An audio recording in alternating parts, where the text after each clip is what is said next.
PAN Jateng memutuskan Ganjar Pranowo sebagai calon presidennya. Padahal pada 27-28 Agustus ada 9 nama calon presiden dari PAN waktu Rakornas. Dan pada 20 Desember ada 3 calon presiden, Julhas, Anies Baswedan, dan Ganjar. Apakah ini mengarah kepada Ganjar Pranowo sebagai capres PAN melalui KIB, atau bagaimana menurut kalian? Menurut analisis saya,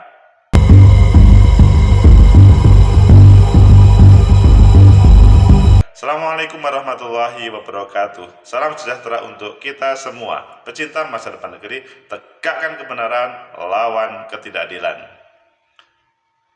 Informasi dari Jawa Tengah bahwa PAN Jawa Tengah memutuskan calon presidennya adalah Ganjar Pranowo di pemilu 2024. Bang Julhas merespon dan menunggu informasi yang lain.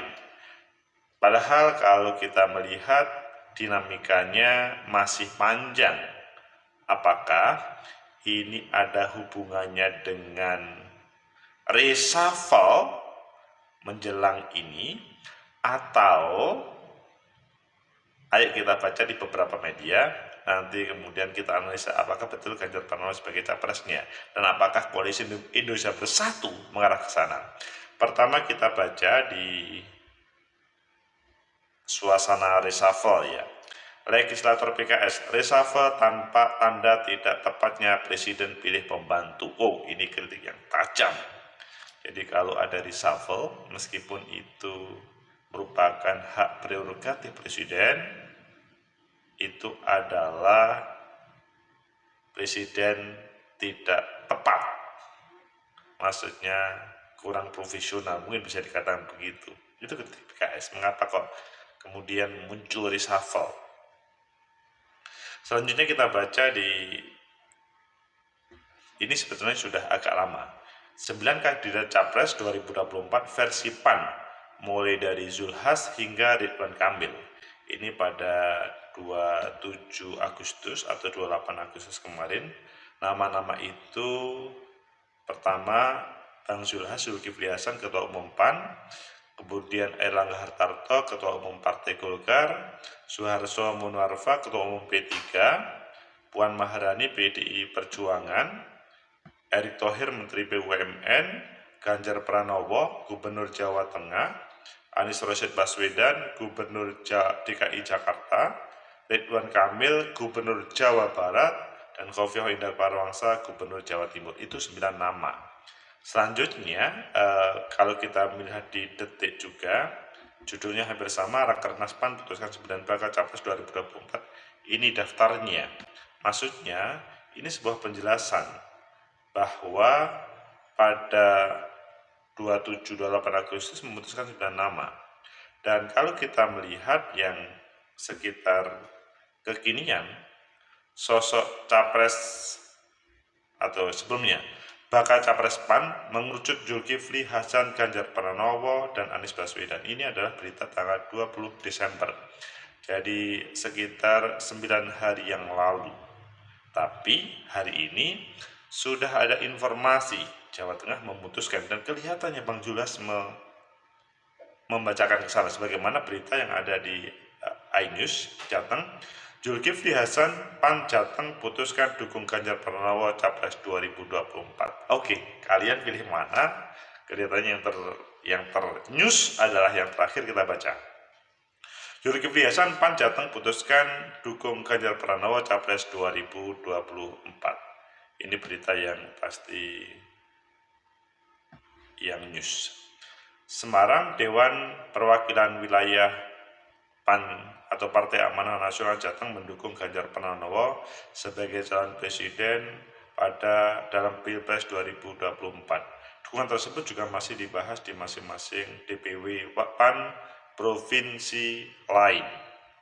PAN Jateng sudah memutuskan Ganjar atau mendukung, kata Ketua Umum PAN Zulkifli Hasan di depan media sesaat setelah acara bincang santai UMKM di Kota Semarang pada hari ini. Dukungan terhadap Ganjar, sebut Zulkifli Hasan, Sapan Zulkifli Hasan juga tengah digodok di masing-masing provinsi lainnya. Yang lainnya masih proses. Setelah Korpan Jateng di Hotel Gracia Kota Semarang 2 Desember lalu, Ganjar hadir di sana. Ini sebetulnya sudah pada 2 Desember kemarin. Zulkifli Hasan hadir termasuk di Menteri BUMN Erick Thohir hadir di sana.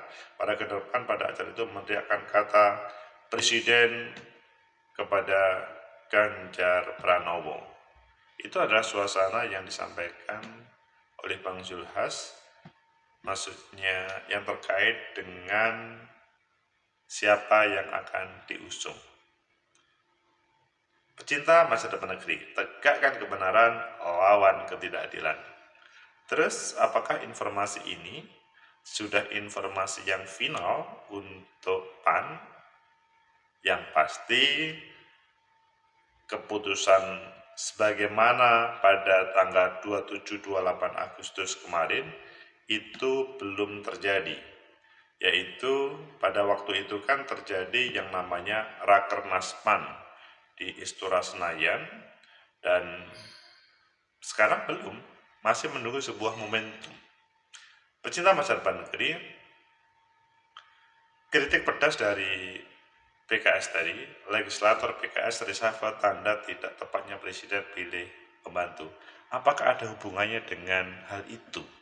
Karena pada kesempatan terakhir PAN mendapatkan 1 kursi di kabinet yang sebelumnya tidak mendapatkan. Ini ada hubungannya. Pada waktu awal tidak mendapat, memang PAN tidak mendukung Pak Jokowi. Dan kemarin mendapatkan 1 kursi sebagai menteri karena beralih haluan. Tegakkan kebenaran, lawan ketidakadilan. Menurut analisis saya, pertama, isu ini muncul karena memang berbagai DPW PAN se-Indonesia proses menggodok siapa yang akan diusung sebagai capresnya. Jawa Tengah memutuskan, mungkin Jawa Tengah memutuskan itu karena ada hubungannya. Jawa Tengah adalah, maksudnya PAN Jawa Tengah itu ada hubungannya dengan Mas Ganjar sebagai gubernur. Jadi ikatan batin antara PAN sama gubernur itu mengarah ke dekat. Dan kalau kita melihat pada proses pemilu kemarin, memang Jawa Tengah ada sebuah problem ketika tidak bisa berkomunikasi baik dengan politik penguasa pada waktu itu, sehingga harus komunikasi yang bagus ini merupakan sebuah komunikasi bagaimana PAN bisa nyambung dengan partai penguasa, dan kemungkinan besar di Jawa Tengah PAN mendapatkan sebuah tempat untuk komunikasi tersebut. Kita nanti biar teman-teman yang dari Jawa Tengah, yang dari PAN berkomentar di komen ini, karena ini kan kalau memang kurang tepat itu kan harus diklarifikasi. Kemudian yang kedua, apakah ada hubungannya dengan tentang reshuffle kabinet? Bisa dikatakan begitu, meskipun tidak benar 100%. Mengapa itu terjadi? Karena pada kesempatan ini, apakah terjadi betul atau tidak, yang namanya seperti gelombang tsunami itu loh, tiba-tiba muncul begitu. Muncul tiba-tiba. Pada kesempatan ini kan memang 2 hari terakhir ini kan muncul. Presiden mau melaksanakan reshuffle. Pro dan kontra di luar biasa. Ada yang mendukung, betul harus presiden harus melaksanakan reshuffle, tapi ada yang mengatakan jangan reshuffle. Ini sebagaimana yang dikritik oleh Pak S, ini menunjukkan bahwa Pak Presiden tidak profesional dalam memilih menteri. Oh, kalian setuju yang mana? Bagian pro atau yang kontra? Yang pasti kedua-duanya hadir. Namun kalau memang kita dudukkan yang sebenarnya, menteri itu kan memang hak prerogatif presiden, tetapi menunjuk menteri itu tidak main-main. Maksudnya ini lembaga pemerintahan yang di dalamnya seharusnya diduduki oleh orang-orang profesional, sehingga presiden ketika menjalankan berbagai visi misi program kerja itu ya profesional, bukan karena semacam apa ya, tema-tema politik pada 2019, bukan. Ini profesional. Mengapa? Supaya dalam proses mensejahterakan rakyat bukan berdasarkan karena interest politik, tapi kinerja yang baik, kinerja yang bisa menghasilkan sesuatu untuk rakyat. Sehingga tema kritikan teman yang kontra tadi, salah satunya adalah PKS, kan tajam ya. Reshuffle tanda tidak tepatnya presiden pilih pembantu, ini sebuah kritik yang pedas ya, karena menunjukkan ketidakprofesionalan dalam memilih siapa yang mendampinginya. Kalau ini dilaksanakan, tidak ada yang salah, dan itu hak prerogatif presiden. Namun, bisa-bisa anggapannya teman-teman PKS, bisa-bisa ini hanya bongkar pasang demi kepentingan politik itu. Kecuali ada sebuah kajian yang mengatakan seorang menteri A itu tidak profesional, sehingga harus diganti, penggantinya harus profesional. Nah, kalau itu terjadi, it's okay. Namun kalau temanya adalah menghadapi 2024, apalagi temanya pasca Partai Nasdem ada sebuah problem, bahasanya konflik dengan pemerintah, ini kan sangat tidak profesional. Jadi negara, maksudnya regulasi memperbolehkan, tidak cukup memperbolehkannya. Ini adalah hak prerogatif presiden untuk menentukan menteri, itu selanjutnya menjadi tidak nyambung terkait dengan yang dihadirkan. Sehingga ketika dihubungkan, itu kan masih tema kedua tadi ya, analisis kedua. Ketika dihubungkan, apakah ada tema ketika PAN Jawa Tengah menampilkan dan kelihatannya Bang Julius mengarahkan, oh ini kepada mengarah ke Mas Ganjar, meskipun belum ada sebuah keputusan ending, tapi ketika dihubungkan dengan tema reshuffle, ya ada benarnya juga, tapi semoga saja tidak hal ini mengarah ke sana. Misalkan ada sebuah harapan keputusan-keputusan tersebut mengarah kepada misalkan PAN mendapatkan jatah satu kursi lagi, maksudnya satu kementerian di kabinet. Menurut saya yang disampaikan tadi ya ini tidak menjadi semacam jawaban terhadap profesionalisme, tapi karena semacam tukar guling. Oh, tukar guling ya, karena kepentingan politik ini menjadi problem besar. Pecinta masa depan negeri, tegakkan kebenaran, lawan ketidakadilan. Selanjutnya, kalau kita melihat pada waktu beberapa saat yang lalu, Bang Julius sebetulnya sudah memberikan keseriusan ya terkait dengan 3 kriteria capresnya. Ini yang sebetulnya ada sebuah harapan dari publik, bagaimana yang ditampilkan itu ya mewakili ketiga figur itu, meskipun semuanya by proses. Jadi pada waktu itu menampilkan figur-figur yang pertama dari ketua partai, yang diwakili oleh Bang Zulhas, kemudian Airlangga Hartarto, kemudian Pak Manwarfa, kemudian juga diwakili oleh kelompok menteri, ya diwakili oleh Erick Thohir, unsur menteri, unsur teknokrat bahasanya, itu adalah Erick Thohir. Dan selanjutnya yang paling banyak memang dari unsur kepala daerah, klaster bahasanya, klaster kepala daerah, yaitu Gubernur Jawa Tengah, Gubernur Jawa Timur, Gubernur DKI Jakarta, Gubernur Jawa Barat. Ini klaster tersendiri yang relatif paling banyak. Selanjutnya, ketika hari ini ada sebuah informasi, itu kalau benar, maka semuanya pasti bertanya-tanya, ini kok sudah mengerucut ke sana? Padahal kalau ngomong PAN, ya seiring sejalan dengan Koalisi Indonesia Bersatu. Di situ ada Partai Golkar, ada P3. Terus bagaimana keputusan yang diambil oleh Partai Golkar sama P3? Apakah mengarah yang sama?